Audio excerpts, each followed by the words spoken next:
1997년 6월 5일 미국 텍사스주 샌안토니오의 경찰서로 익명의 신고 전화가 걸려옵니다. 모니카 리조라는 여성이 남편 레너드에게 살해됐으며 그녀의 유골이 부부의 집 뒷마당에 묻혀 있다는 신고 전화.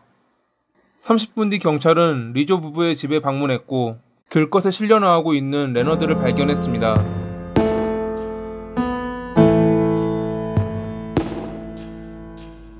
신고 전화가 걸려오기 한 달 전인 1997년 5월 5일. 그날은 직장에서 일하고 있던 모니카가 상사에게 아무런 말도 없이 일찍 퇴근해 집으로 돌아간 날이었습니다.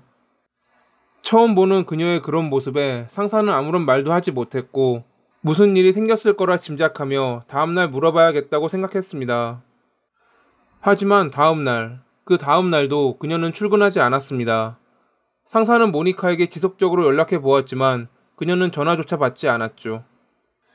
그녀와 연락이 닿은 것은 무단 퇴근을 한 뒤 8일이 지난 5월 13일. 몸이 안 좋아 일주일 동안 연락을 하지 못했다며 다음 주 월요일인 19일에는 꼭 출근하겠다는 모니카의 전화를 받았던 상사. 하지만 약속한 날이 돼도 그녀는 직장에 출근하지 않았습니다. 이러한 상태에서 6월 5일에 경찰서로 걸려온 모니카가 남편인 레너드에게 살해당했다는 익명의 제보. 그들의 집에 도착한 경찰의 눈에 들어온 것은 발작을 일으키고 있는 레너드와 그를 이송하기 위해 온 구급차였습니다. 레너드 옆에는 분가에서 살고 있던 그의 아들 진이 함께 있었죠. 경찰은 진에게 어머니 모니카를 최근 본 적이 있느냐고 물었습니다. 하지만 그는 고개를 저으며 어머니를 5월 27일 저녁 이후로 보지 못했다고 답했습니다. 그 뒤로 어머니와 연락이 되지 않자 아버지에게 물었지만 자신도 모르겠다는 아버지의 답변에 화가 나 부모님 집으로 오게 됐다는 진. 자신이 집에 왔을 때 아버지가 갑자기 발작 증세를 보였고 구급차를 부른 와중에 경찰까지 방문하자 진은 좀 놀란 상태였다고 합니다. 경찰은 진에게 자초지종을 설명하며 뒷마당을 수색했지만 그들이 발견한 것은 동물의 뼈가 전부였습니다. 익명의 제보자가 장난을 쳤으리라 생각했던 경찰에게 진은 어머니의 실종 신고를 하겠다고 말했습니다. 모니카는 일주일도 전에 실종됐지만 남편인 레너드가 실종 신고를 하지 않았다는 점이 무언가 이상하다고 생각했던 경찰. 집안에는 모니카의 물건들이 그대로 있었고 그녀의 차 역시 차고에 주차돼 있었습니다. 경찰이 병원에 실려간 뒤 안정을 되찾은 레너드에게 왜 그동안 실종 신고를 하지 않았는지 물었을 때 그는 다음과 같이 답했습니다. 모니카가 퇴근한 날 저녁에 아내를 본 것이 마지막이었습니다. 5월 28일에 깨어났을 때 아내가 사라져 있더군요. 저는 매우 혼란스러웠습니다. 말이 되지 않았어요. 전 아내와 매우 친했거든요. 그녀가 어딜 갔든지 분명히 돌아올 거라 믿었습니다. 전 그녀를 믿었고 그저 기다리기로 했죠. 한 가지 이상한 점은 레너드는 모니카가 퇴근하고 돌아온 뒤 다음날 사라졌다고 말했지만 앞서 말씀드렸다시피 그녀는 거의 한 달 동안 출근을 하지 않았습니다. 하지만 그녀가 가짜 출근을 해서 레너드를 속였던 것인지 아니면 레너드가 거짓말을 하는 것인지 확인할 방법은 없었습니다. 우선 경찰은 모니카의 실종 신고를 접수한 뒤 돌아올 수밖에 없었죠.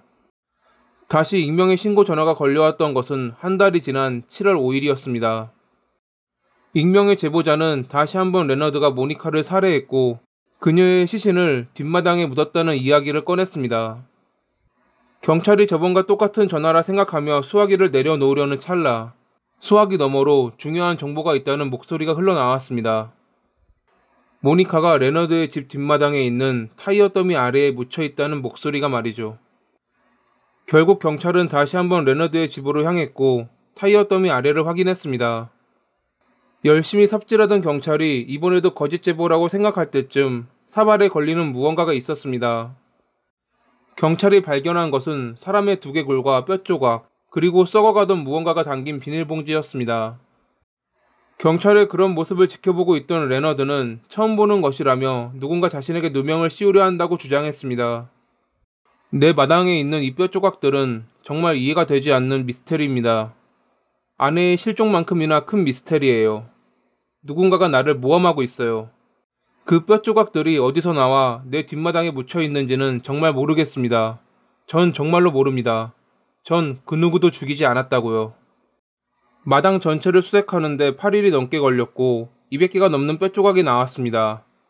분쇄 기계에 넣어 처리한 듯한 뼈조각들이었죠.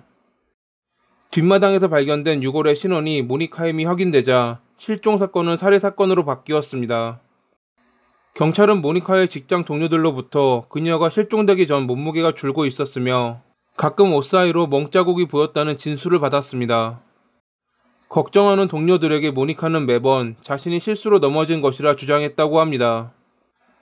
저번 실종 사건 때와는 다르게 레너드의 집안을 세밀하게 조사한 경찰은 수상한 흔적들을 발견했습니다.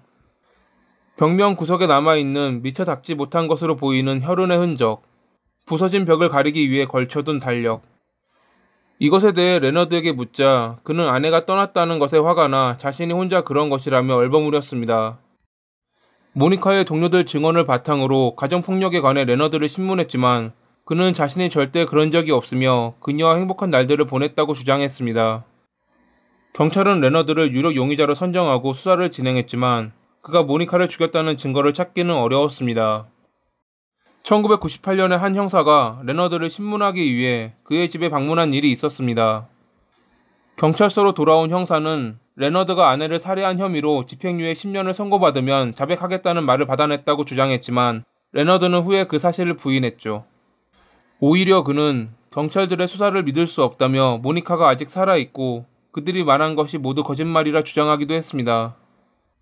경찰은 익명의 제보자가 레너드와 모니카의 지인인 로버트라는 것을 알아냈지만 그에게서 얻을 수 있는 정보는 그리 많지 않았습니다. 옆집에 살던 로버트는 뒷마당에서 레너드가 기르는 애완견이 턱뼈를 가지고 노는 것을 보고 치아의 구조가 모니카와 너무 흡사해 경찰에 신고했다고 합니다. 평소에 그는 모니카가 레너드에게 자주 괴롭힘 당하는 모습을 보았기에 그런 의심을 했던 것입니다. 두 번째 신고 이유는 어느 날 레너드가 뒷마당에 타이어 더미를 가져다 놨기에 거기에 무언가 있을 거라 생각했다는 로버트. 로버트는 경찰의 신문을 받기는 했지만 그가 그러한 범행을 저지를 이유도 없었고 모니카가 실종 당시 알리바이가 확실했기에 용의자에서 제외됐습니다.